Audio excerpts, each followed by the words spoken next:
Crisis हेर्नुहोस्, crisis रातारात आउँदैन। तपाईँ तथ्याङ्क हेर्नुहोस्, क्राइसिस चाहिँ रातारात एकै वर्षमा चाहिँ तपाईँको देश डुब्ने कुरा हुँदैन क्या।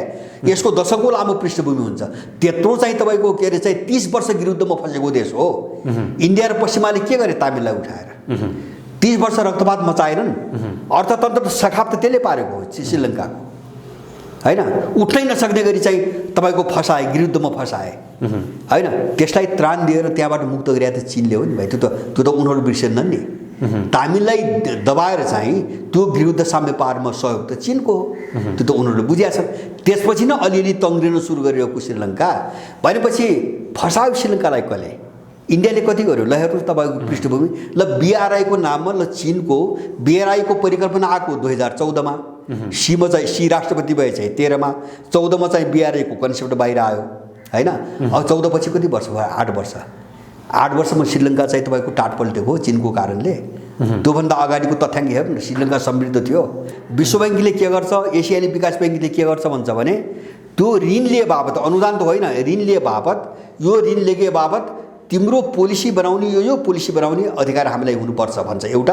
अर्को कुरा त्यो पैसा लगानी कहाँ गर्ने उसले फिक्स गर्छ, यहाँ हुन दिँदैन। उनीहरू एकदम गाइडेड फन्डिङ हो, उनीहरूको ऋण एकदम गाइडेड हो, होइन? कहाँबाट उनलाई फाइदा हुन्छ त्यो सेक्टर नहेरिकन उनले ऋणै दिँदैन, लगानी गर्दैन, होइन? त्यो छैन चिनियाहरूको BRI मा, त्यो छैन। तब उनले के भने नेपाललाई के भनेका छन्, तपाईँहरूको विकासको निम्ति प्राथमिकता कहाँ हो त्यो रूपरेखा हामीलाई दिनुहोस्। उनले मागे त्यति हो। यहाँ लगानी गरेर भनेका छैनन्, यदि पैसा लगाऊ भनेका छैनन्, होइन? तपाईँहरूको विकासको प्राथमिकता कहीँ छ भने त्यो लेखेर हामीले BRI सँग पनि उनले 5 वर्षदेखि माग्यो त फ्रेमवर्क हो, त्यो रूपरेखा के हो, तपाईँले कुन सेक्टरमा लगानी गर्न खोज्या हो, होइन? एउटा। दोस्रो, उनको लगानीको नीति के हो भन्छ भने पश्चिमाहरूको जस्तो पुँजी लगानी गर्ने, लुट्ने र नाफा कमाउने जाने होइन, उनको पार्टनरसिपमा छ। उनी एक्लो लगानी गर्दैनन्, त्यहाँभित्र त्यो देशलाई पनि उनीहरू सामेल गर्छन् ताकि त्यो प्रॉफिट त्यो देशले पनि पाओस्। किन उनको सिद्धान्त के छ भन्छ भने जब तपाईँ साहु बनेर लगानी गर्नुहुन्छ र तपाईँको लगानी लिएको मान्छे पनि जब समृद्ध हुँदैन नि, अनि विग्रह त्यहीबाट सुरु हुन्छ, झगडा। त्यसकारणले छिमेकी र आफ्ना पार्टनरहरू जसरी पनि बन्नुपर्छ भनी उनको रणनीति छ। भएन भने त्यहीँनिर अन्तर्विरोध पैदा हुन्छ, भोलि त्यही शत्रु भएर निस्कन्छ। उनले पश्चिमाहरूको हेरेका छन्। अब यिनी चाहिँ कमसेकम उनका नीति के हुन्, उनले प्रयोगमा ल्याएको चिज के हो, हामीले अलिकति अध्ययन गर्दा राम्रो हुन्छ। र उनले जस्तो अहिले अफ्रिकाकै महादेशकै कुरा हुन्छ भने संसारले जति लगानी गरेका छ चाइनाको मात्रै 40% लगानी छ। किन अफ्रिकन देशहरू त्यत्रो उत्साहित भएर किन गए, होइन? फाइदा देखे। चिनिया लगानी, चिनियासँगको पार्टनरसिपमा फाइदा दिए, होइन? किन ल्याटिन अमेरिकासँग फैल्यो यिनको चाहिँ बेल्ट एन्ड रोडको परियोजना, त्यहाँ उनीहरूले फाइदा देखे। पश्चिमाहरूबाट लुट मात्रै देख्थे उनले, चुस्ने कुरा मात्रै देख्थे, उनले नाफाको कुरा मात्रै गर्थे। अहिले त भारतले पनि चाइनाबाट प्रभावले, भारतदेखि लिएर अझ भनौँ पाकिस्तान मात्र होइन, इन्डियामा ठुल्ठुलो प्रोजेक्ट चाइनाले चलाइरहेछ। BRI सँग सम्झौता गरेका छैन, नाम BRI सँग जोडिया छैन, तर ठुल्ठुला रेल सडक परियोजना हेर्नुहोस्, इन्डियाले चाहिँ चाइनालाई ग्राउन्ड दिएको छ। किन दिएको छ त? किन दिएको छ? जस्तो अहिले पनि अस्ति भर्खरै समाज आएको थियो, अहिले यत्रो चाहिँ शत्रुतापूर्ण चाहिँ प्रचारमा हामी देखिरहेछौँ इन्डिया र चीनको सम्बन्ध, होइन? त्यत्रो चाहिँ दुश्मनी छ, सारा चिज छ। तर चाहिँ इतिहासमा 2001 मा चाहिँ 2 अरब कति बिलियन थियो है डलरमा, खरब अरबको चाहिँ थियो इन्डिया र चाइनाको व्यापार। अस्ति 1 महिना अगाडि चाहिँ त्यो चाहिँ 100 अरब पुग्यो, 1 खरब पुग्यो। 100 अरब बढेको इन्डियासँग, होइन? किन इन्डिया मुक्त हुँदैन त? त्यो ऋणको पासो हो भने, होइन? किन त्यता प्रोजेक्ट दिन्छ उसले व्यापार बन्द किन गर्दैन, होइन? चीनसँग सहकारी किन बन्द गर्दैन? अनि यो चाहिँ ऋणको पासो हो भने प्रचार पनि त्यही गर्छ, किन त्यो राजनीतिक दुश्मनी हो, त्यो राजनीतिक दुश्मनी हो। प्रचार पनि त्यही गर्न लगाउँछ मिडियामा। तर चीनसँग त्यो काम गर्न त छोड्दैन आफू, किन उसबाट त्यसलाई फाइदा छ भने यस्तो चाहिँ तपाईँको सबैले गरिरहेछन्। अब हामीलाई घाटा हुने काम हामी नगरौँ, हामी जस्तो हामी तथ्याङ्कमा छलफल गरौँ। जस्तो BRI मा त्यस्ता शर्त छन्, हामी ऋणको पासोमा फस्छौँ भनेपछि नगरौँ, होइन? त्यो कुनै पनि देशको सच्चा नागरिक त गरौँ त भन्दैन, होइन? तर चाहिँ BRI गलत हो, हामीले सारा अध्ययन गरेका छौँ। MCC अब पास गरिसक्यौँ, अब व्याख्यात्मक टिप्पणीलाई चाहिँ कार्यान्वयन गर्ने मूल दिशातिर जानु पर्यो सरकार। त्यसो भए होइन, त्यो त नेपालको राजनीतिक दलहरू, त्यो यिनीहरू सम्भव छैन। मैले देखेको के हो भन्छ भने यस्तो सुन्नुहोस् है, मैले देखेको 2टा चिज मात्रै बुझ्छु। युक्रेनको घटनाहरूमा पश्चिमहरूको पराजयको रूपमा यो टुङ्गियो भने अमेरिका एमसिसीको चाहिँ झोला बोकेर नेपालमा धेरै बस्दैन, किन उनीहरू धेरै कमजोर भइसक्छन्। अब चीनसँग काउन्टर गर्न पनि उनीहरू सक्ने हालतमा हुँदैनन्, परिस्थिति धेरै बदलिन्छ हैन। किन कुनै पनि बेला उनले त्यो सम्झौता निर्लम्बन भएको घोषणा गर्छन्, उनको पैसा खर्च हुँदैन, उनले चाहिँ परियोजना चित्त बुझेर काम गर्न सक्ने भएपछि पछि भुक्तानी दिने हो, खर्च नेपालको हुने हो। त्यो बेलासम्म उनको एक सुका पनि खर्च हुँदैन, उनलाई केही घाटा छैन, उनले गिजोल्ने मात्रै हो। तर यदि युक्रेनको घटना एकछिन मान्नुहोस्, पश्चिमको निर्णायक पतनको दिशातिर गएन, यसले अलिकति कोर्स लिने भयो भने तपाईको नेपाल केही समयभित्रै, एकाध वर्षभित्रै नेपाल युक्रेनको तस्बिरमा देखिन्छ। यसमा मलाई कुनै पनि शङ्का छैन हैन। तर एमसिसी के हो भन्ने कुरा हैन, अब त्यो बेला नबुझ्ने मान्छेले त्यो बेला बुझ्छ। तपाईँले अघि नै भने जस्तो त्यो चाहिँ सबै घटनाहरू गर्भभित्रका कुराहरू आँखाले देखिँदैन, त्यो दिमागले हेर्ने हो, मस्तिष्कले हेर्ने हो, त्यो एनालिसिस गर्ने कुरा हो हैन, आँखाले देखिँदैन। अब तर नेपालको भू राजनीति त्यो जटिलतामा गएको हुनाले अघि नै तपाईँले भने जस्तै मैले संसारभरि जहाँ बसे पनि नेपाललाई भन्न चाहन्छु, हामीले युक्रेन हेऱ्यौँ, हामीले योभन्दा अगाडि हङकङ पनि हेऱ्यौँ।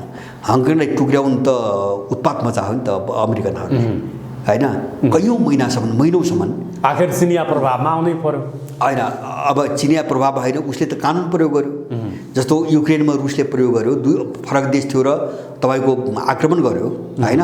अब वो आफ्नै देशको भावनाले कानुन प्रयोग गर्यो, तर कानुन त प्रयोग गर्नु पर्यो, सुरक्षा कानुन अगाडि बढाउनु पर्यो हैन। हङकङलाई त्यो गर्न खोज्या हो उसले ताइवानलाई त्यही गर्न खोजिरहेछ, उसले उइगुरलाई त्यही गर्न खोज्या हो, नेपालभित्रबाट उसले तिब्बतलाई त्यही गर्न खोज्या हो। यसमा हाम्रो कुनै भ्रम रहनुहुन्न र हामीले हाम्रो भू राजनीति, हाम्रो देश अरू कुनै शक्तिको निम्ति प्रयोग गर्ने, थलो बनाउने दिनुहुन्न। यसको प्रतिकारको दिशामा जानै पर्छ।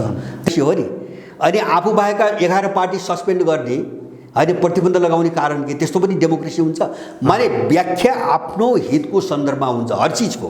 तपाईँ डेमोक्रेसीको व्याख्या पनि तपाईँ हामीलाई फाइदा गर्छ भने हामी डेमोक्रेसी मान्ने हो, घाटा हुन्छ भने हामीले नमान्ने हो हैन। तपाईँ हाम्रो समृद्धि हुन्छ भने यो इकोनोमी मोडल मान्ने हो, हाम्रो कङ्गाली मात्रै हुन्छ र अरूले हामीलाई लुट्छ भने नमान्ने हो। सबैका व्याख्या सापेक्ष हुन्छन्, आफ्नो इन्ट्रेस्टमा व्याख्या गरिन्छ। कुनै पनि चिजको युनिभर्सल व्याख्या हुँदैन, सार्वभौम व्याख्या हुँदैन। त्यसमा झन् तपाईँको राजनीतिक विचारको त सार्वभौम व्याख्यै हुँदैन। त्यसकारणले गर्दाखेरि हामीमा जो पश्चिमाकरणको प्रभाव परेको छ, मैले भने नि तपाईँ डेमोक्रेसी भन्दै हुन्छ, तपाईँ डेमोक्रेसी हुन्थ्यो, तपाईँले भोट हाल्नुभयो, गएको चाहिँ केही 4 वर्ष अगाडि भोट हाल्नुभयो हैन। तपाईँले यिनले चाहिँ हामीले दिएको कर यसरी लुटेर खाउनु भने भोट हाले हो तपाईँले। तर एउटा कुरा के छ भने भरतलालजी, तपाईँको तृणमूल पार्टीको तपाईँ अध्यक्ष हुनुहुन्छ, तपाईँको पक्षमा जनलहर आयो, तपाईँले अधिकतम सिट सङ्घमा जित्नुभयो, प्रदेशमा जित्नुभयो भन्दै तपाईँ प्रधानमन्त्री बन्न पनि सम्भव छ नि आज देशमा। तर तपाईँ रुसमा प्रधानमन्त्री, त्यहाँको तपाईँ जस्तै कोही मान्छे प्रधानमन्त्री बन्न सक्दैन, राष्ट्रपति बन्न सक्दैन, चाइनामा सक्दैन। 2036 सम्म त त्यहाँको रुसको राष्ट्रपति एकाधिकार रूपमा उनी राष्ट्रपति रहिरहने व्यवस्था आफैले ल्याएका छन्। त्यसलाई तानाशाहीकरण भन्नुहुन्छ कि प्रजातन्त्रको त्यो स्वरूप भन्नुहुन्छ हैन, उनले संवैधानिक भन्नुहुन्छ, त्यो आफ्नो विश्लेषण हो होइन। नै त्यहाँको मान्छेले उनलाई चुन्छ भने त्यो तपाईँ हाम्रो टाउको किन दुख्नु पर्थे? उनको त्यो मोडेल हो। जस्तो पुटिन चुनावै नगरिकन चाहिँ 2036 सम्म भ्लादिमिर पुटिन भने त होइन नि हैन। तर बस्न सकिने कुनै पनि व्यक्ति, पुटिनको कुरा मात्रै होइन, कुनै पनि व्यक्ति लामो कार्यकालसम्म बस्न सकिने संवैधानिक व्यवस्था गरे। त्यो पुटिन होला अथवा पुटिनको ठाउँमा अर्को होला। अब जस्तो चीनमा त्यो व्यवस्था गरे, सी होला अथवा त्यसको ठाउँमा अर्को होला, तर चुनिनु त पर्छ नि उनीहरू। तपाईँकै जस्तो विश्लेषण हिटलर पनि त्यही किसिमको प्रकृतिबाट गएको त हो नि। बिल्कुल बिल्कुल बिल्कुल। हिटलर पनि चुनावैबाट गएको हो नि त। कसरी भयो तानाशाही? 33 मा चाहिँ तपाईँको आम जनताको चुनावबाट चाहिँ तपाईँको चान्सलर भएको होइन हैन। हिटलरलाई तपाईँ कसरी तानाशाह हुनुहुन्छ? चुनावै भएको कारणले यहुदीको कत्लेआम गरेको, दुनियाँमा करोडौँ मान्छेहरूको नरसंहार गरेको त्यो मान्छे दार्शनिक हुन्छ कि महात्मा हुन्छ कि होइन? कत्लेआम गर्यो। तपाईँ हिटलरको कुरा मात्रै किन गर्नुहुन्छ? अमेरिकाले दोस्रो विश्वयुद्धपछि 2 करोड मान्छे मार्यो। तपाईँ त्यो तथ्याङ्क हेर्नु भएको छ कि छैन? 2 करोड मान्छे मार्यो दोस्रो विश्वयुद्धपछि अमेरिका एक्लैले, नेटोको नाममा हैन। त्यति त हिटलरले त मारेन नि। माने अमेरिका कसरी डेमोक्रेटिक भयो हैन? ब्रिटिसहरूले यस्तो मान्छे मारे ब्रिटिस साम्राज्यकालमा, उनीहरू कसरी डेमोक्रेटिक भए? माने के चिजलाई मापदण्ड बनाइरहेछौँ हामीले होइन के चिजलाई मापदण्ड बनाएर मापदण्ड त हुनु पर्यो नि त। जस्तो डेमोक्रेसीको पनि मापदण्ड त हुनु पर्यो। केलाई हो डेमोक्रेसी भनेको होइन? तपाईँले कसैका मोडेल डेमोक्रेसी होइन। जस्तो मैले भन्दै थिएँ, तपाईँले भोट हाल्नु भएको होइन यहाँ मान्छेहरूलाई, अनि तपाईँले जसलाई भोट हाल्नुभयो त्यो जितेर गएको मान्छेले तपाईँले भोट हाले अनुसारको काम गर्यो गरेन? काम त उल्टो गर्यो। तपाईँ के गर्न सक्नुभयो त? अब हामीले निर्वाचन आउँदा जनप्रतिनिधि पठाउँछौँ, त्यो त दासहरूको हो, त्यही हो दासहरूको। अर्को डाँगा चुन्नुहुन्छ तपाईँ, त्यही त हो। कहिले एमाले डाँगा चुन्नुभयो, कहिले काङ्ग्रेस। उनको चुनाव पद्धति के भन्छ, एउटा डाँगा छान होइन? त्यही डाँगालाई तिमी मानिरहौ भन्ने चाहिँ मानिरहौ। त्यो डाँगाहरूमध्ये एउटा डाँगा छानिराख। तपाईँ त्यो डाँगालाई पठाइसकेपछि तपाईँलाई जब केही गर्ने राइट छैन भने त्यो डेमोक्रेसी होइन, त्यो गुलामी हो। हामी यही बुझिरहेका छैनौँ। यो डेमोक्रेसी हुन्थ्यो भने तपाईँले चुनेर पठाएको मान्छेमाथि तपाईँको लगाम हुन्छ कि हुँदैन? उसलाई तपाईँ त्यहाँबाट फाल्न पाउने कि नपाउने? उसमाथि तपाईँले कारबाहीको प्रक्रिया अगाडि बढाउनु पाउने कि नपाउने? जब त्यो छैन भने त्यो कसरी डेमोक्रेसी? होइन, रुसमा भ्लादिमिर पुटिन नराम्रो काम गरिरहेका छन् भने त्यहाँका जनताहरूले फाल्ने अधिकार उनीहरूलाई भएन के? किन भएन? कसरी भएन भन्नु? तर नेपालमा त नहीं, फाल्ने राइट किन भएन भन्नुहुन्छ क्या मैले? यही हो त, बुझाइ नै गलत यही हो। चुनाव हुन्छ तर उनीहरूको त्यो जुन किसिमबाट चुनाव हुन्छ उनीहरूको पक्षमा नतिजा आउने किसिमबाट नतिजा ल्याउनु पर्यो नि त। अरू पनि त उठ्छन् नि। पुटिनको पार्टी मात्रै त्यसै नि, उनको डुमामा चुनाव हुन्छ, उनको संसदमा डुमामा चुनाव हुन्छ। डुमाले पुटिन छान्ने हो होइन? डुमाले वाक स्वतन्त्रतादेखि लिएर हरेक कुराहरूमा होइन कसरी छैन भन्नुभयो, मैले यो बुझिनँ क्या। मिडियाहरूमा बन्देज गराइएको छ। तपाईँ बिबिसीको समाचारहरू हेर्नुहोस्। कसको? बिबिसीको समाचारहरू। अनि यिनले रसियन मिडिया ब्यान्ड गरेका छैनन्? रसियाले मात्रै किन दिने बिबिसीलाई? जस्तो यिनले रसियन सारा मिडियाहरू ब्यान्ड गर्छन् भने, जस्तो युरोप र अमेरिकामा रसियन मिडिया त सबै ब्यान्ड छ अहिले भने, रसियाले मात्रै दिनुपर्ने कारण के त? किन उनलाई दिने? जस्तो बिबिसीले के भनिरहेको छ भने रसियामा एकहोरो भ्लादिमिर पुटिनको पक्षमा मिडियाहरू वकालत गर्ने गर्छन् भनेर भनिरहेको छ। एकहोरो त्यो बिबिसीको कुरा हो। मैले हेर्छु, सब मिडिया हेर्छु, विरोधी मिडिया पनि हेर्छु रसियाका। उनीहरूले पश्चिमाको आवाज भनिरहेका छन्। होइन, पश्चिमाको आवाज मात्र होइन, त्यो अहिले चाहिँ पश्चिमा मिसनमै जो बिबिसी चाहिँ ब्रिटिस सरकारले सञ्चालन गर्ने संस्था हो। तपाईँ कसरी स्वतन्त्र मिडिया भन्दै हुन्छ? गभर्मेन्टको के अरे चाहिँ फन्डिङमा चाहिँ काम गरिरहेको मिडियालाई तपाईँ कसरी स्वतन्त्र मिडिया भनिराख्नु भएको छ होइन? बेलायतको पोलिसी जे छ, बिबिसीको पोलिसी पनि त्यही हो। तपाईँ बिबिसीका हेर्नुहोस् त, युट्युब हेर्नुहोस् वा न्युज हेर्नुहोस् होइन? कहिले यिनले युक्रेनलाई भड्काएर यहाँसम्म ल्याउनुको निम्ति अमेरिकाले, नेटोले यो गर्यो भने बिबिसीले एउटा समाचार दिएको थाहा पाउनु भएको छ तपाईँ? मिक्स सम्झौता युक्रेनले पालना गरेन भनेर बिबिसीले समाचार दिएको सुन्नुभयो? किन दिँदैन हो? त्यस कारणले यो चाहिँ तपाईँको माने हाम्रो समस्या के हो भाइ भन्छ भने, हामी पश्चिमा स्कुलिङ र उनको शिक्षा प्रणालीको जहरबाट सारांश के बुझ्नु अचेत भइरहेका छौँ। सारांश के बुझ्नु पर्यो भने नेपालको डेमोक्रेटिक सिस्टम यो डेमोक्रेटिक सिस्टम होइन भन्ने बुझ्नु पर्यो होइन? होइन, डेमोक्रेटिक भए त जनता खुसी हुन्थ्यो नि त। डेमोक्रेटिक सिस्टम भएको भए, मैले यहाँ मात्रै भन्दैन, जस्तो यहाँ मात्रै भन्दैन, मैले त समग्रमा डेमोक्रेसीको यो मोडेलकै कुरा गरिरहेको छु। डेमोक्रेसी हुन्थ्यो भने मैले भन्नुहोस् न, म तपाईँले डेमोक्रेसी भनेको के हो? त्यसको चार्जेट के हो? मान्छे, पिपुल होइन? नागरिक खुसी होस्, सुखी होस्, सुरक्षित होस्, रोजगार होस्, त्यही नै हो डेमोक्रेसी भने। डेमोक्रेसी भने तपाईँ गएर सत्तामा गएर लुट्ने भने त होइन नि। पावरमा को जान्छ भन्ने कुरा आम पिपुललाई के मतलब होइन? पावरको कुरा चाहिँ पोलिटिकल इलिटहरूको कुरा हो होइन? पोलिटिकल अभिजातहरूको कुरा हो। यो आम जनतालाई यसको सरकार हुँदैन। आम जनतालाई आफ्नो जिन्दगीको सरकार हुन्छ होइन? काम गरेर, श्रम गरेर, सुरक्षित रहेर खुसीसँग बाँच्न पाउनु पर्यो। आम मान्छेको सरकार यति हो। कहाँ छ? तपाईँको चीन अधिनायकवादी भन्नुभयो। चीनले बेरोजगारी उन्मूलन गर्यो, पोभर्टी लाइन गरेर चीनमा बेरोजगारी छैन होइन? इन्डियामा चाहिँ करोडौँ मगन्तेहरू छन्, होइन? गरिबीको रेखामुनि चाहिँ तपाईँको 30 करोड मान्छेहरू छन्। तपाईँ डेमोक्रेसी भन्दै हुनुहुन्छ होइन? जसले जनतालाई, तपाईँको अमेरिकामा प्रत्येक स्कुलमा, प्रत्येक सडकमा, सार्वजनिक ठाउँमा एउटा दिमाग विक्षिप्त भए मान्छेले फटाफट गोली चलाएर यसरी मान्छे मारिरहेछ होइन? झनै प्रत्येक हप्तामा चाहिँ तपाईँको त्यो घटना घटिरहेछ। किन खुसी छैन मान्छे? कसलाई डेमोक्रेसी भन्दै हुन्छ तपाईँ? कसको निम्ति हो डेमोक्रेसी? यो आम मान्छेको निम्ति हो भने बहस गर्नु पर्यो होइन? अब हामी उनले फैलाएको कुप्रचारमा लागेर त्यो एलिटको पक्षमा मात्रै हामीले चाहिँ बोल्ने हो भने त्यो डेमोक्रेसी हो। यसमा धेरै छलफल गर्नु पर्दैन। त्यसकारणले यो पुनर्विचार गर्नुपर्ने, मैले भने नि मोडालिटी, कसैले चाहिँ दलहरू खडा गर्ने, डाकाहरू चाहिँ खडा गर्ने, एउटालाई छान भन्ने, कसैले त्यो मोडेल अपनाए, कसैले के अपनाए, ऊ संसदमा जान्छ, डुमामा चुन्छन्। डुमामा त प्रतिनिधित्व जनताले चुन्छ नि रुसमा पनि, अनि डुमाले पुटिन छान्ने हो। चीनमा पनि त देशभरि चुनाव हुन्छ र त्यहाँ मान्छे चुनिन्छन् हैन, कङ्ग्रेसमा जान्छन्, कङ्ग्रेसको मान्छेले चुन्ने हो। किन हुँदैन चुनाव? त्यहाँ अरू पार्टी किन छैनन्? चीनमा पार्टी छैनन्, चुनाव लड्ने पार्टी छन्, जित्ने केही सिट जित्ने पार्टी छन्। त्यही रसियामा चाहिँ 7-8वटा पार्टीहरू डुमामा जितेका छन्। दोस्रो ठुलो चाहिँ कम्युनिस्ट पार्टी छ, सायद मलाई लाग्छ 30-31 सिट छ उसको। कसले भन्छ चुनाव हुँदैन? भनेपछि माने यो साम्राज्यवादीहरूको हौवा हो। त्यसकारणले हामी अलि कन्टेन्टमा अन्तर्वस्तुमा पसेर राप्रपाको एजेन्डाबाट व्याख्या गर्दै गर्दै उहाँसम्म पुगेछौँ। राप्रपाले अवलम्बन गरेका के एजेन्डाहरू, विचारहरूमा के सुधार गर्नुपर्छ भन्ने पक्षमा हामी बहस गर्दै थियौँ। होइन, सुधार त यस्तो हो, जस्तो मेरो भनाइ के हो भन्छ भने, जस्तो हामी जसरी गइरहेको छौँ, मेरो भनाइ के हुन्छ भने यो प्रजातन्त्र, विकास, मानव अधिकार अथवा चाहिँ तपाईँको विभिन्न नाममा यो पश्चिमा जो चक्रव्यूह विश्वभरि चाहिँ गाजो नि यो चक्रव्यूहले, हामी यसको जहरबाट पहिले निस्कन जरुरी छ हैन।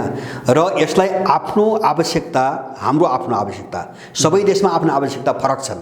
चीनीहरूको आवश्यकता फरक छ, किन अर्काको मोडेल बोक्नु पर्यो हैन? किन पश्चिमा मोडेल बोक्ने, किन बोक्ने चीनले, रुसले किन बोक्ने, जबकि त्यो समाजै फरक हो हैन? त्यहाँको सामाजिक सम्बन्धै बेग्लै छ, त्यहाँको सभ्यतै बेग्लै छ, उनको आवश्यकता बेग्लै छ। भने ब्रिटिस र अमेरिकन मोडेल बोक्नुपर्ने कर छ उनीहरूलाई, भने हामीलाई पनि कर छैन। न हामी चिनिया मोडेल बोकौँ, न हामी रसियन मोडेल बोकौँ, न हामी अमेरिकन ब्रिटिस मोडेल बोकौँ। हामी कहाँ जानु पर्यो भन्छ भने हामीलाई चाहिएको के? डेमोक्रेसी चाहिएको के? हामी कस्तो हुन चाहेको? मैले भने नि, मान्छे सुखी होस्, खुसी होस्, समृद्ध होस्, सुरक्षित होस् र चैनसँग बाँच्न पाओस्। डेमोक्रेसीको सार त त्यही हो। डेमोक्रेसीको सार भनेको, डेमोक्रेसीको अन्तर्वस्तु भनेको त त्यहाँ चाहिँ दल हुन्छ कि हुन्न, दुईटा दल हुन्छ कि बहुदल हुन्छ कि एक दल कि हुन्छ कि, त्यो त मोडालिटी हो। त्यो त मोडालिटी हो, त्यो डेमोक्रेसीको त अन्तर्वस्तु होइन। त्यो त अब त्यही डेमोक्रेसीलाई कुन ढङ्गले अभ्यास गर्ने भनेर मान्छेले आफ्नो अनुकूलतामा विकास गरेका मोडेल हुन्। अब चिनिया मोडेल एउटा छ, रसियन मोडेल अर्को छ, अमेरिकन मोडेल द्विदलीय छ, ब्रिटिस मोडेल बहुदलीय छ हैन। अब जर्मनमा चाहिँ अर्कै मोडेल छ, चान्सलर मोडेल छ, भने मोडेल आफ्नो हुन्छ। त्यसकारणले गर्दाखेरि अहिले चाहिँ मोडेलको होइन हाम्रो बहस, हाम्रो के भन्छ, तपाईँ हाम्रो भलाइको निम्ति हाम्रो डेमोक्रेसी के हो र तपाईँ हाम्रो समृद्धिको निम्ति हाम्रो डेभलपमेन्ट के हो, विकास के हो हैन। हामीले कहाँ लगानी गर्ने? जस्तो हामीसँग कृषि छ, हामीसँग जडीबुटी छ, हामीसँग पर्यटन छ, पशुपक्षी छ, हामीसँग पानी छ, खानी छ। हामीले लगानी त्यहाँ गर्ने कि हामीले स्मार्ट सिटीमा लगानी गर्ने? हाम्रो आवश्यकता के हो? हामी यो मोडेलमा बहस गरौँ।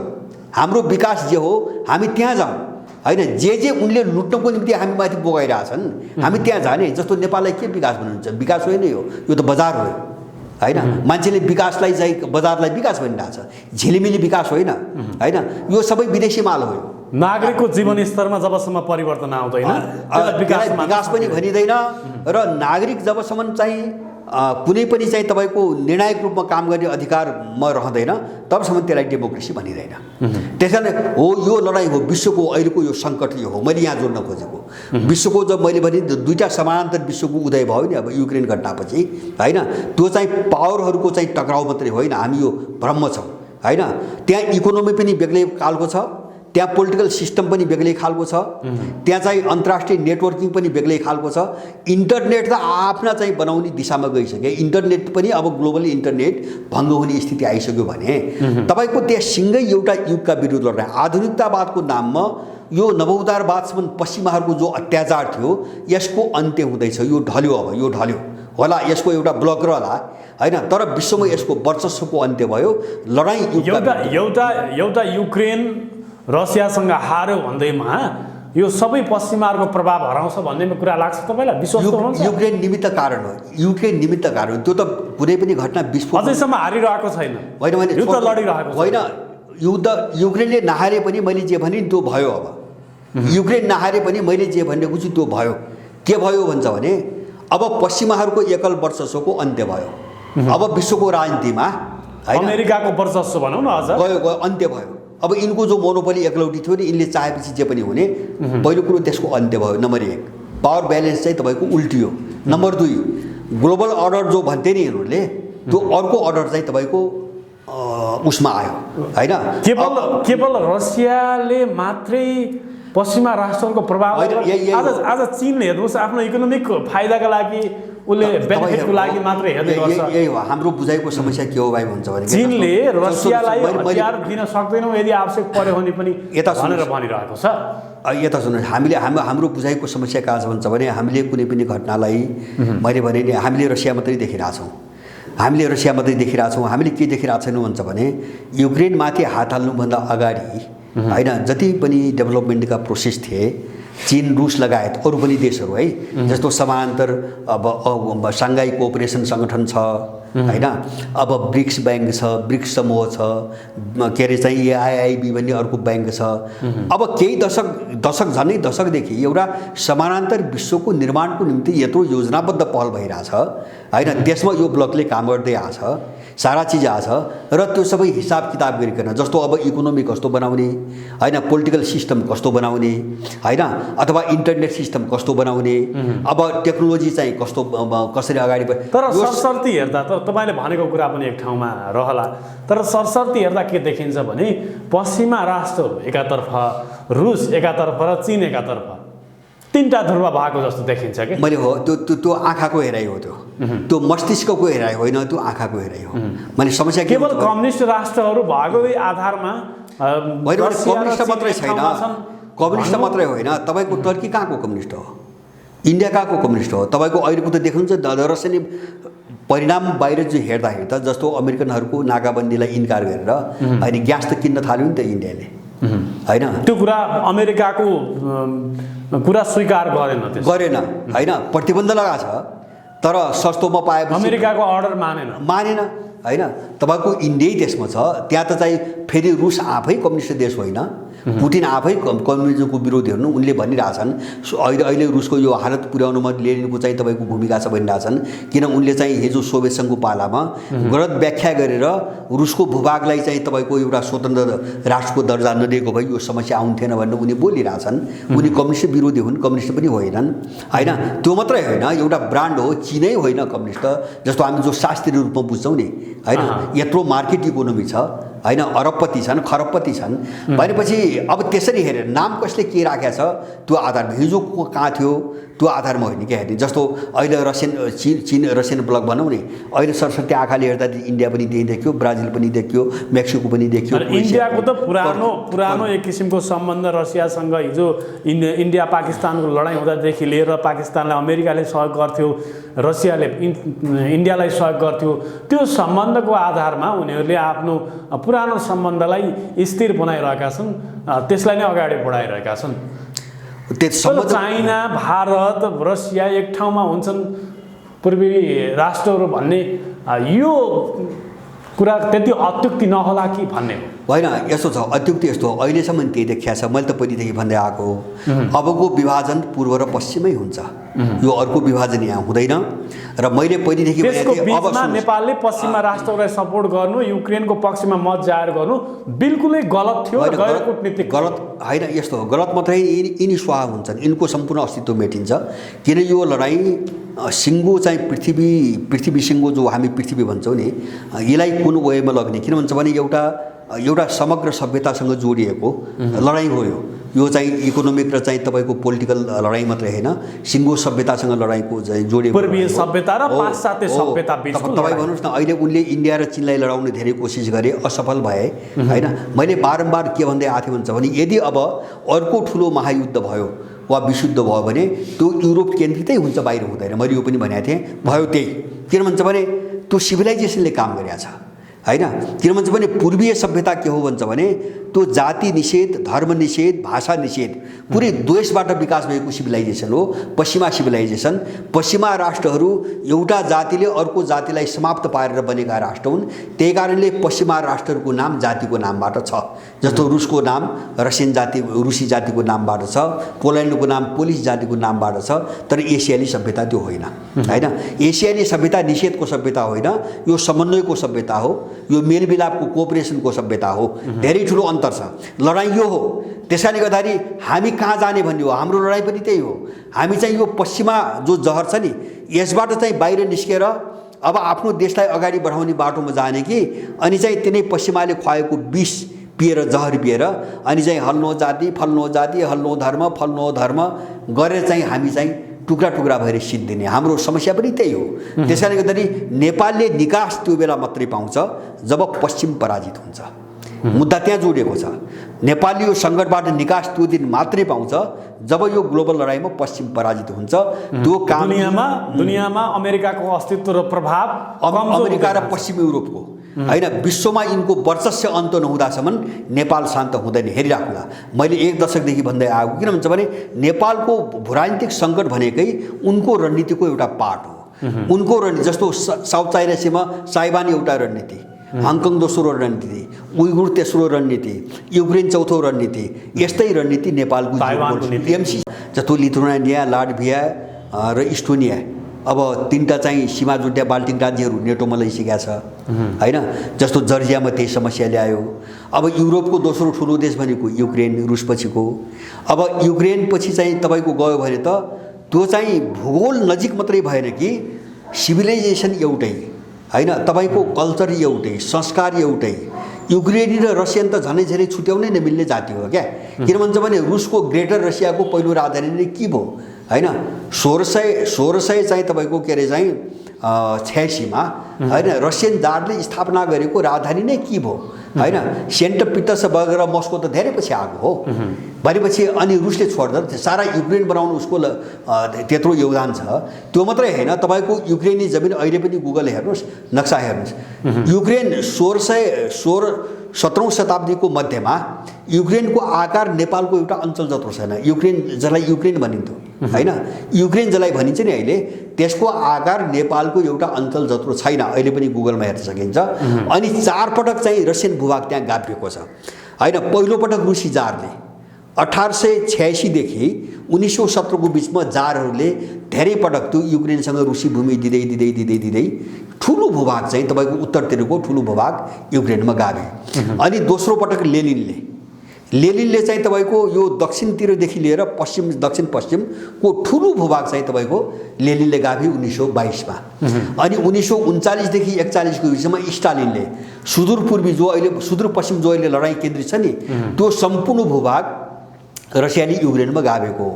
अनि अन्तिम पटक क्रिमिया 1954मा अस्ति भर्खरै निकिता क्रुश्चेभले रसियन राष्ट्रपति क्रुश्चेभले चाहिँ प्रशासनिक समस्या रुसबाट अलिकति कटेको भूभाग भएको हुनाले त्यो खर्च बढी हुन थाल्यो अनि चाहिँ युक्रेनमा हालेर चाहिँ तपाईँको प्रशासनिक रूपमा सजिलो बनाएको होइन। अनि रसियाले छोड्छ अनि त्यही युक्रेन सारा उसको भूभाग दिएर झनै झनै 80% रसियन भूभाग गाभेर बनाएको युक्रेन अनि त्यही युक्रेनलाई नेटोको अड्डा बनाएर रुसलाई समाप्त पार्ने मिसनमा हिँडेपछि रसियाले छोड्छ। त हामी यो कुरो हेर्ने कि नहेर्ने उनको अत्याचार। त्यसैले गर्दाखेरि अब हामीले चाहिँ एउटा जायज चिज के हो भन्ने हेर्नु पर्यो क्या। यसको अर्थ रसियाले आक्रमण गर्यो मान्छे मार्यो ठिक गर्यो। अब युद्धमा हेर्नुहोस् युद्धमा गइसकेपछि मान्छे मर्छ। यिनी चाहिँ यस्ता तपसिलका कुरा हो नि। युद्धमा त मही खान त गइन्न नि। युद्ध भने मही खाने ठाउँ हो। युद्धमा गए त युक्रेनले पनि मार्छ रसियाले पनि मार्छ होइन। यो कोही बहसको मुद्दा होइन क्या यो।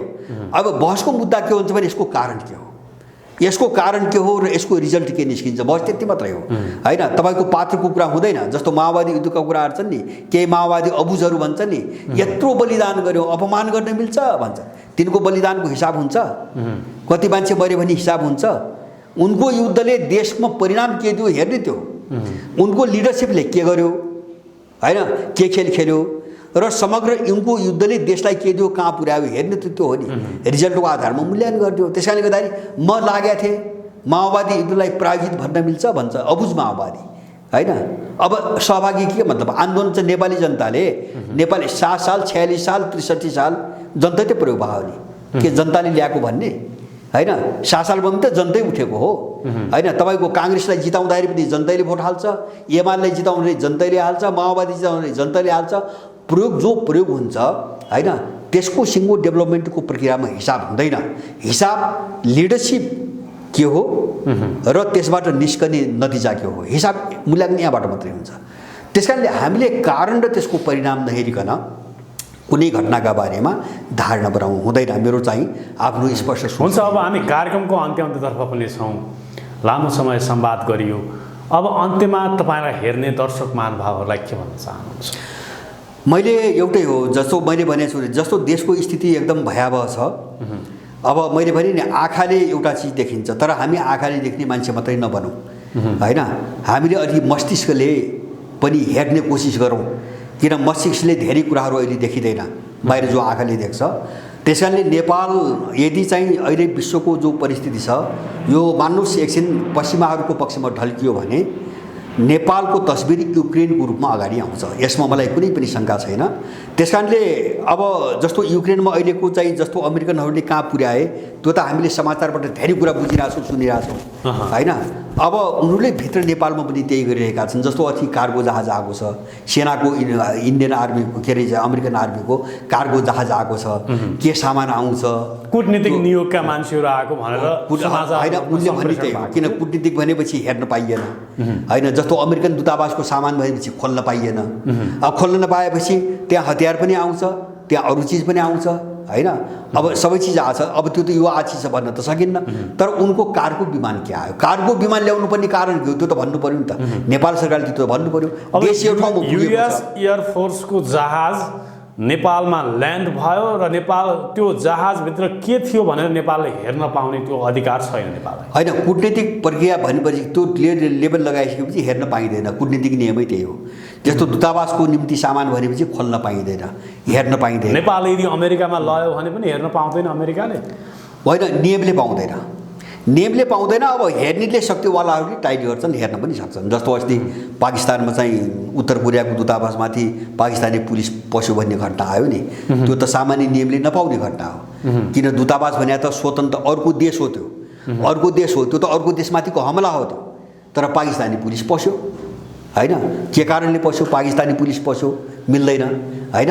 जस्तो चाहिँ यहाँ पनि विदेशी जो दूतावास छन् त्यो दूतावासभित्र नेपाली पुलिस पस्न पाउँदैन। तर एयरफोर्सको जहाजभित्र आएको कुरा त सानो कुरा होइन नि। हो, त्यही मैले भने। जस्तो एयरफोर्सको कार्गो जहाज नेपालमा आउनुपर्ने कारण के, त्यो त बुझ्नु पऱ्यो नि त मान्छेले। कारण के? त्यो कार्गो भने सामान बोक्ने जहाज हो। के सामान? त्यत्रो कार्गो जहाज नेपालमा के सामान ल्यायो? त्यो पनि दूतावासको निम्ति भनेपछि त्यहाँभित्र एमसिसी मिसनसँगै जोडिएको सामान छन्। यो लाटाले पनि बुझ्ने कुरा हो होइन। योभन्दा अगाडि किन आएन? मिलिट्री फोर्सको जहाज हो, योभन्दा अगाडि किन आएन? जस्तो एमसिसी अनुमोदन हुनुभन्दा अगाडि किन आएन होइन? प्रश्न त सबै कोणबाट उठ्ने पो नि। माने यिनी बहसमा नजाउँ। अब यहाँ यिनको यस्तो धेरै छ। हामीले हेर्ने के हुन्छ भने नेपाललाई युक्रेन बनाइ छाड्छ अमेरिकाले, नेपाललाई युक्रेन बनाइ छाड्छ। किन भन्छ भने तपाईँको अहिलेको चीन भनेको तपाईँको युक्रेनसँग जोडेको रसिया हो उनको निम्ति, र रसियालाई छिन्नभिन्न पार्ने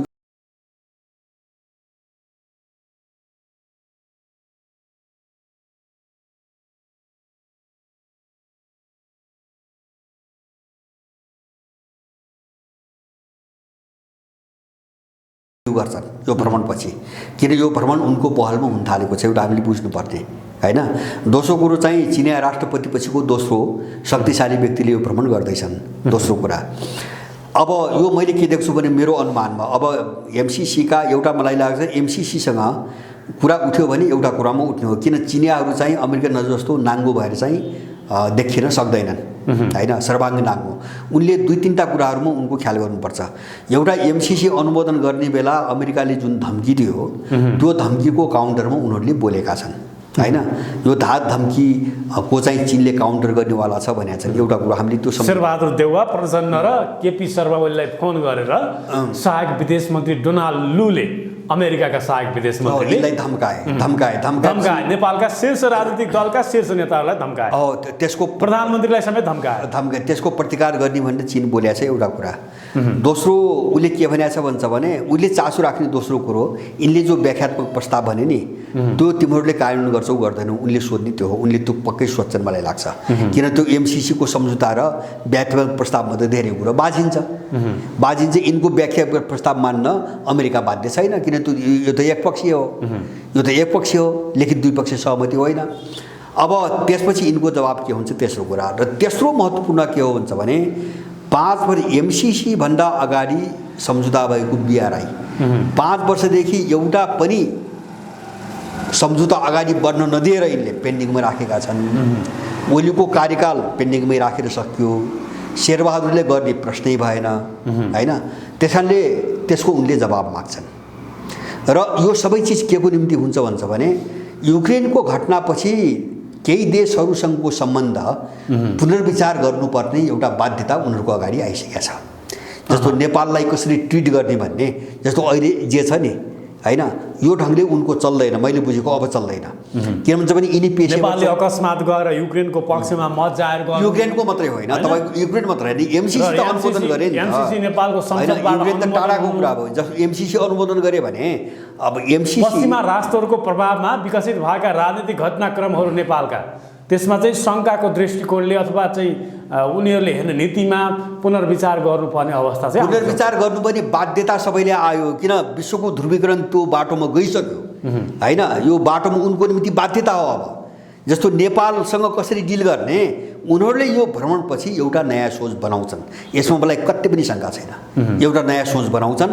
चीनले अब आफ्नो हेर्ने नीति, नेपालप्रति हेर्ने नीति परिवर्तन गर्छ एकदम, यिनको जवाफ हेरिकन र यिनको त्यो भूमिका हेरिकन उनले नीति बदल्छन्। अब उनी कहाँ हेरिरहेछन् भन्छ भने एमसीसीको जस्तो BRI सँग भएका सम्झौताहरू हेर्ने हो भने अमेरिकाको एमसीसी लागू यहाँ हुन सक्दैन। जुन मिसन आइरहेछ नि उ त सैन्य मिसन हो, त्यो त एमसीसी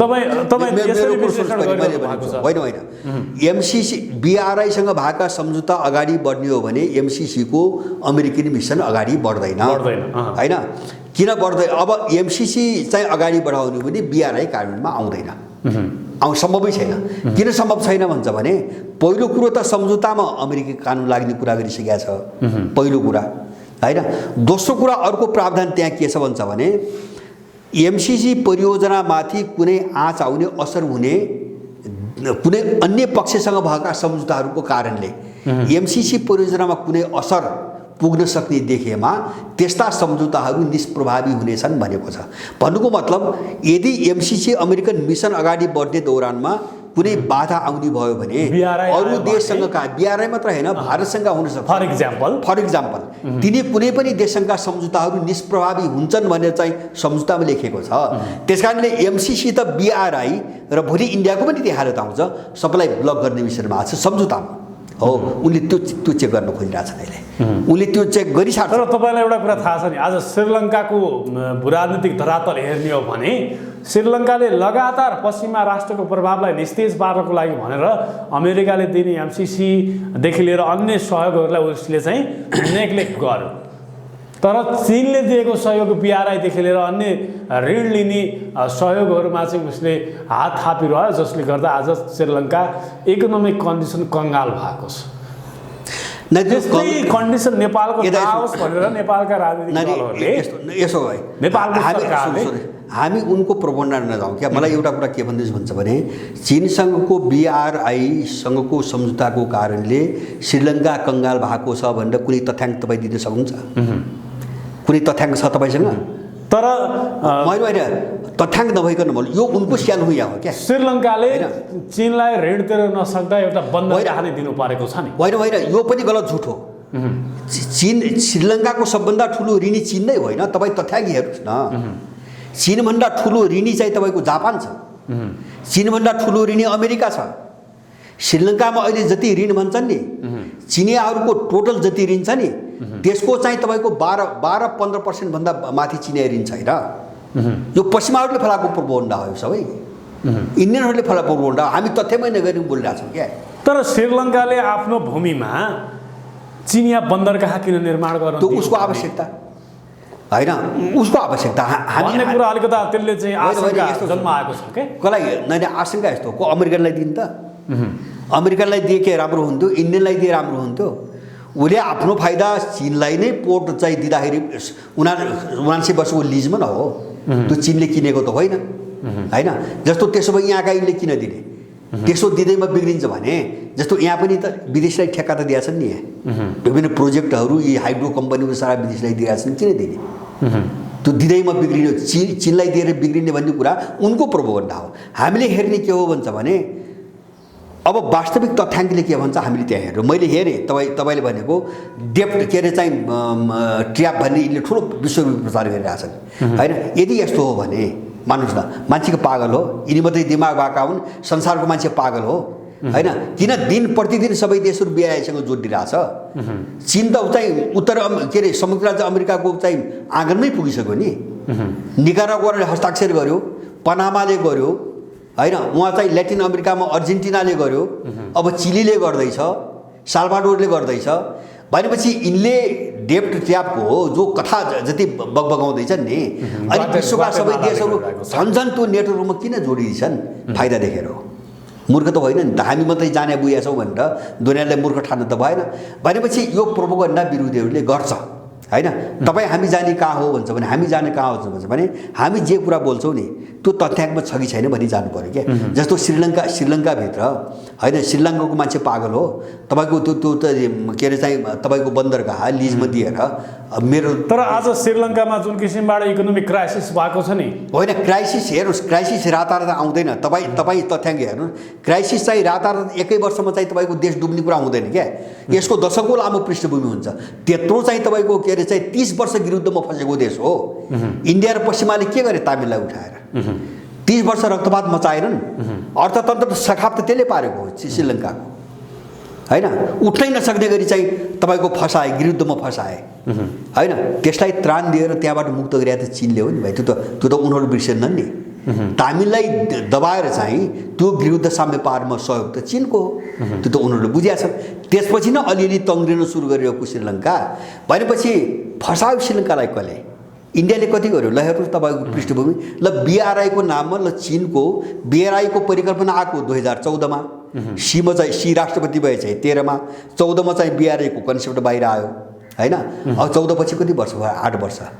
8 वर्षमा श्रीलङ्का चाहिँ तपाईँको टाट पल्टेको हो चीनको कारणले। त्योभन्दा अगाडिको तथ्याङ्क हेर्नु न, श्रीलङ्का समृद्ध थियो होइन। यस्तो चिजमा हामी हिँड्न भएन क्या होइन। हो भने त्यही अनुसार बहस गरौँ। त्यसले हानि गर्छ। श्रीलङ्का गृहयुद्धमा फँसेको थियो। गृहयुद्धबाट निस्किने बित्तिकै उसले संसारका अधिकतम राष्ट्रहरूबाट लोन लियो र उसले विकास निर्माणका कुराहरूमा खर्च गर्यो। रोड बनायो, सडक बनायो, पुल बनायो, उसको लोन सबै कुरा बनाइसके पछाडि अहिले तिर्ने क्षमता भएन, त्यो कारणले गर्दा फँस्यो। त्यो पनि गलत हो। जस्तो सुन्नुहोस्, तिर्ने जस्तो उसका आफ्ना संस्था छन्। जस्तो ब्रिक्स छ, ब्रिक्स ब्याङ्क छ, एआइआइबी भन्ने अर्को ब्याङ्क छ होइन। यो क्षेत्रीय स्तरको ब्याङ्क छ। अब गभर्मेन्ट पनि छुट्टै चाहिँ तपाईँको ऋणदाता भयो। अनि चाहिँ तपाईँको जस्तो यहाँबाट जस्तो विश्व ब्याङ्कले जुन शर्त राख्छ, म शर्तको कुरा गर्दैछु है। विश्व ब्याङ्कले के गर्छ, एसियाली विकास ब्याङ्कले के गर्छ भन्छ भने त्यो ऋण लिए बापत, अनुदान त होइन, ऋण लिए बापत, यो ऋण लिए बापत तिम्रो पोलिसी बनाउने यो पोलिसी बनाउने अधिकार हामीलाई हुनुपर्छ भन्छ एउटा। अर्को कुरा त्यो पैसा लगानी कागजी उसले फिक्स गर्छ, यहाँ हुन दिँदैन। उनीहरू एकदम गाइडेड फन्डिङ हो, उनीहरूको ऋण एकदम गाइडेड हो होइन। कहाँबाट उनलाई फाइदा हुन्छ त्यो सेक्टर नहेरिकन उनले ऋणै दिँदैन, लगानी गर्दैन होइन। त्यो छैन चिनियाहरूको बिआरआईमा, त्यो छैन। तब उनले के भने नेपाललाई के भनेका छन्, तपाईँहरूको विकासको निम्ति प्राथमिकता कहाँ हो त्यो रूपरेखा हामीलाई दिनुहोस्। उनले मागे त्यति हो। यहाँ लगानी गरेर भनेका छैनन्, यदि पैसा लगाऊ भनेका छैनन् होइन। तपाईँहरूको विकासको प्राथमिकता कहीँ छ भने त्यो लेखेर हामीले बिआरआईसँग पनि उनले 5 वर्षदेखि माग्यो त फ्रेमवर्क हो। त्यो रूपरेखा के हो, तपाईँले कुन सेक्टरमा लगानी गर्न खोज्या हो होइन। एउटा दोस्रो उनको लगानीको नीति के हो भन्छ भने पश्चिमाहरूको जस्तो पुँजी लगानी गर्ने, लुट्ने र नाफा कमाउने जाने होइन, उनको पार्टनरसिपमा छ। उनी एक्लो लगानी गर्दैनन्, त्यहाँभित्र त्यो देशलाई पनि उनीहरू सामेल गर्छन् ताकि त्यो प्रफिट त्यो देशले पनि पाओस्। किन उनको सिद्धान्त के छ भन्छ भने जब तपाईँ साहु बनेर लगानी गर्नुहुन्छ र तपाईँको लगानी लिएको मान्छे पनि जब समृद्ध हुँदैन नि अनि विग्रह त्यहीबाट सुरु हुन्छ, झगडा। त्यस कारणले छिमेकी र आफ्ना पार्टनरहरू जसरी पनि बन्नुपर्छ भनी उनको रणनीति छ। भएन भने त्यहीँनिर अन्तर्विरोध पैदा हुन्छ, भोलि त्यही शत्रु भएर निस्कन्छ। उनले पश्चिमाहरूको हेरेका छन्। अब यिनी चाहिँ कमसेकम उनका नीति के हुन्, उनले प्रयोगमा ल्याएको चिज के हो, हामीले अलिकति अध्ययन गर्दा राम्रो हुन्छ। र उनले जस्तो अहिले अफ्रिकाकै महादेशकै कुरा हुन्छ भने संसारले जति लगानी गरेका छ चाइनाको मात्रै 40% लगानी छ। किन अफ्रिकन देशहरू त्यत्रो उत्साहित भएर किन गए होइन? फाइदा देखे। चिनिया लगानी चिनियासँगको पार्टनरसिपमा फाइदा दिए होइन। किन ल्याटिन अमेरिकासँग फैलियो यिनको चाहिँ बेल्ट एन्ड रोडको परियोजना, त्यहाँ उनीहरूले फाइदा देखे। पश्चिमाहरूबाट लुट मात्रै देख्थे उनले, चुस्ने कुरा मात्रै देख्थे। उनले नाफाको कुरा मात्रै गर्थे। अहिले त भारतले पनि चाइनाबाट प्रभावले भारतदेखि लिएर अझ भनौँ पाकिस्तानले पाकिस्तान मात्र होइन, इन्डियामा ठुल्ठुलो प्रोजेक्ट चाइनाले चलाइरहेछ। बीआरआईसँग सम्झौता गरेका छैन, नाम बीआरआईसँग जोडिया छैन, तर ठुल्ठुला रेल पाकिस्तान त बीआरआई सडक परियोजना हेर्नुहोस्, इन्डियाले चाहिँ चाइनालाई ग्राउन्ड दिएको छ। किन दिएको छ त? किन दिएको छ? जस्तो अहिले पनि अस्ति भर्खरै समाज आएको थियो, अहिले यत्रो चाहिँ शत्रुतापूर्ण चाहिँ प्रचारमा हामी देखिरहेछौँ इन्डिया र चिनको सम्बन्ध, होइन, त्यत्रो चाहिँ दुश्मनी छ, सारा चिज छ, तर चाहिँ इतिहासमा 2001 मा चाहिँ 2 अरब कति बिलियन थियो है डलरमा, खरब अरबको चाहिँ थियो इन्डिया र चाइनाको व्यापार। अस्ति 1 महिना अगाडि चाहिँ त्यो चाहिँ 100 अरब पुग्यो, 1 खरब पुग्यो। 100 अरब बढेको इन्डियासँग, होइन।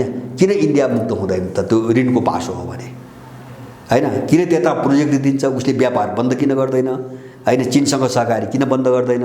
अनि यो चाहिँ ऋणको पासो हो भने प्रचार पनि त्यही गर्छ, किन त्यो राजनीतिक दुश्मनी हो, त्यो राजनीतिक दुश्मनी हो, प्रचार पनि त्यही गर्न लगाउँछ मिडियामा। तर चिनसँग त्यो काम गर्न त छोड्दैन आफू, किन उसबाट त्यसलाई फाइदा छ भने यस्तो चाहिँ तपाईँको सबैले गरिरहेछन्। अब हामीलाई घाटा हुने काम हामी नगरौँ, हामी जस्तो हामी तथ्याङ्कमा छलफल गरौँ। जस्तो बीआरआईमा त्यस्ता शर्त छन्, हामी ऋणको पासोमा फस्छौँ भनेपछि नगरौँ, होइन। त्यो कुनै पनि देशको सच्चा नागरिक त गरौँ त भन्दैन, होइन। तर चाहिँ बीआरआई गलत हो, हामीले सारा अध्ययन गरेका छौँ। बीआरआई एमसीसी अब पास गरिसक्यौँ, अब व्याख्यात्मक टिप्पणीलाई चाहिँ कार्यान्वयन गर्ने मूल दिशातिर जानु पर्यो सरकार। त्यसो भए होइन, त्यो त नेपालको राजनीतिक दलहरू त्यो यिनीहरू सम्भव छैन। मैले देखेको के हो भन्छ भने यस्तो सुन्नुहोस् है, मैले देखेको 2टा चिज मात्रै बुझ्छु। युक्रेनको घटनाहरूमा पश्चिमहरूको पराजयको रूपमा यो टुङ्गियो भने अमेरिका एमसीसीको चाहिँ झोला बोकेर नेपालमा धेरै बस्दैन, किन उनीहरू धेरै कमजोर भइसक्छन्। अब चीनसँग काउन्टर गर्न पनि उनीहरू सक्ने हालतमा हुँदैनन्, परिस्थिति धेरै बदलिन्छ, होइन। किन कुनै पनि बेला उनले त्यो सम्झौता निर्लम्बन भएको घोषणा गर्छन्, उनको पैसा खर्च हुँदैन, उनले चाहिँ परियोजना चित्त बुझेर काम गर्न सक्ने भएपछि पछि भुक्तानी दिने हो, खर्च नेपालको हुने हो। त्यो बेलासम्म उनको एक सुका पनि खर्च हुँदैन, उनलाई केही घाटा छैन, उनले गिजोल्ने मात्रै हो। तर यदि युक्रेनको घटना एकछिन मान्नुहोस् पश्चिमको निर्णायक पतनको दिशातिर गएन, यसले अलिकति कोष लिने भयो भने तपाईँको नेपाल केही समयभित्रै, 1-8 वर्षभित्रै नेपाल युक्रेनको तस्बिरमा देखिन्छ। यसमा मलाई कुनै पनि शङ्का छैन, होइन। तर एमसीसी के हो भन्ने कुरा, होइन, अब त्यो बेला नबुझ्ने मान्छेले त्यो बेला बुझ्छ। तपाईँले अघि नै भने जस्तो त्यो चाहिँ सबै घटनाहरू गर्भभित्रका कुराहरू आँखाले देखिँदैन, त्यो दिमागले हेर्ने हो, मस्तिष्कले हेर्ने हो, त्यो एनालिसिस गर्ने कुरा हो, होइन, आँखाले देखिँदैन। अब तर नेपालको भूराजनीति त्यो जटिलतामा गएको हुनाले अघि नै तपाईँले भने जस्तै मैले संसारभरि जहाँ बसे पनि नेवारलाई भन्न चाहन्छु, हामीले युक्रेन हेऱ्यौँ, हामीले योभन्दा अगाडि हङकङ पनि हेरेका हौँ। हङकङलाई टुक्र्याउनु त उत्पात मचायो नि त अमेरिकनहरूले, होइन, कैयौँ महिनौसम्म। आखिर चिनिया प्रभावमा आउनै पर्यो, होइन। अब चिनिया प्रभाव होइन, उसले त कानुन प्रयोग गर्यो। जस्तो युक्रेनमा रुसले प्रयोग गर्यो, 2 फरक देश थियो र तपाईँको आक्रमण गर्यो, होइन। अब वो आफ्नै देशको भावनाले कानुन प्रयोग गर्यो, तर कानुन त प्रयोग गर्नु पर्यो, सुरक्षा कानुन अगाडि बढाउनु पर्यो, होइन। हङकङलाई त्यो गर्न खोज्या हो उसले ताइवानलाई त्यही गर्न खोजिरहेछ, उसले उइगुरलाई त्यही गर्न खोज्या हो, नेपालभित्रबाट उसले तिब्बतलाई त्यही गर्न खोज्या हो। यसमा हाम्रो कुनै भ्रम रहनुहुन्न र हामीले हाम्रो भूराजनीति, हाम्रो देश अरू कुनै शक्तिको निम्ति प्रयोग गर्ने थलो बनाउन दिनुहुन्न। यसको प्रतिकारको दिशामा जानै पर्छ।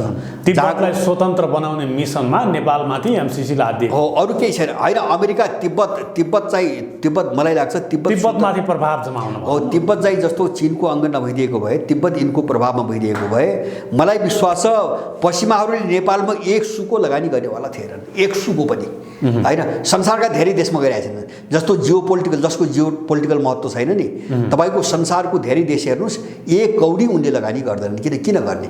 कि त त्यस्तो भूराजनीतिक महत्त्व बाहेक एकै ठाउँ उनले लगानी गर्छन् जहाँ स्रोत साधन छ, लुट्टोको निम्ति गर्छन्, होइन भने पश्चिममा लगानी काहीँ पनि हुँदैन, भएको पनि छैन।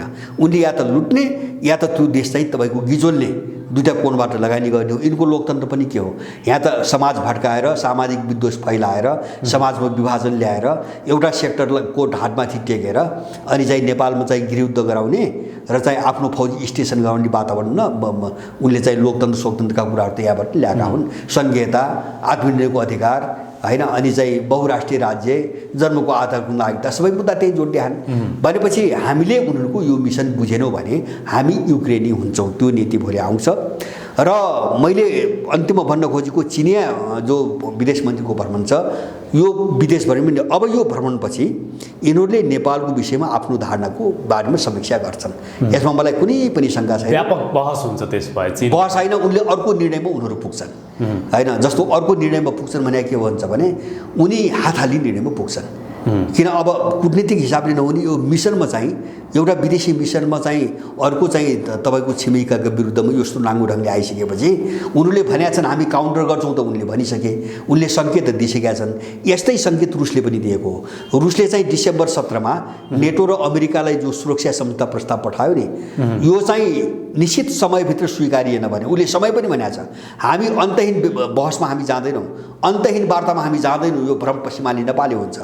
निश्चित केही दिनभित्र यो सम्बोधन गरेन भने हामी यसको चाहिँ तपाईँको जवाब, आफ्नो जवाब हामी दिन्छौँ भनेर उनले पटक पटक भनेका छन्, भनेका थिए। र उनले नटेरेपछि चाहिँ यो घटना अगाडि बढ्यो।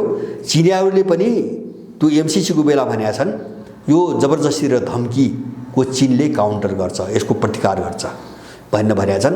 त्यति भनेपछि काफी छ, त्यो भाषा काफी छ। अब नेपाल त्यो दिशामा जान्छ, या त बिआरआईको निम्ति उनले बाटो खोल्नु पर्यो। त्यो भनेको अमेरिकन एमसिसी अगाडि नबढ्ने हो। एमसिसी अगाडि बढाउनु हो भने बिआरआई ब्लक गर्नु पर्यो। दलालहरूसँग अब तेस्रो विकल्प छैन, अर्को दोस्रो विकल्प केही पनि मैले देख्दिनँ। यिनीहरू त्यो मिसनमा प्रयोग भएका मान्छे हुन्। त्यस कारणले नेपालको भूराजनीति मलाई लाग्छ तपाईँको चिनिया विदेश मन्त्रीको भ्रमण र त्यसपछि बन्ने जो चिनिया धारणा हो नि, त्यो धारणाले नेपालको गन्तव्य र भविष्य अब क्लियर गर्छ। मेरो आफ्नो बुझाइ यति हो।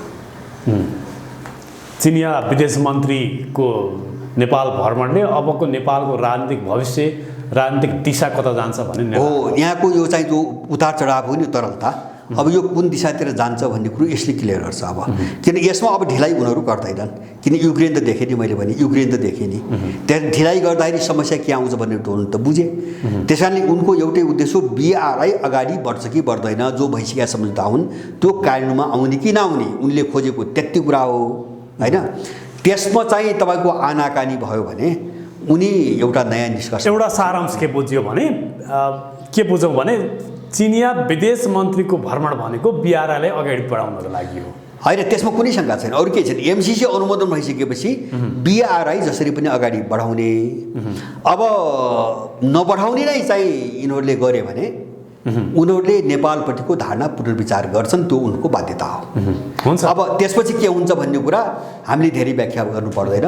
यो भोलिको तस्बिर सबैले देख्नेवाला छ। हामी सजग हुने र हामी आफ्नो तयारी गर्ने त्यही कोणबाट जानुपर्छ।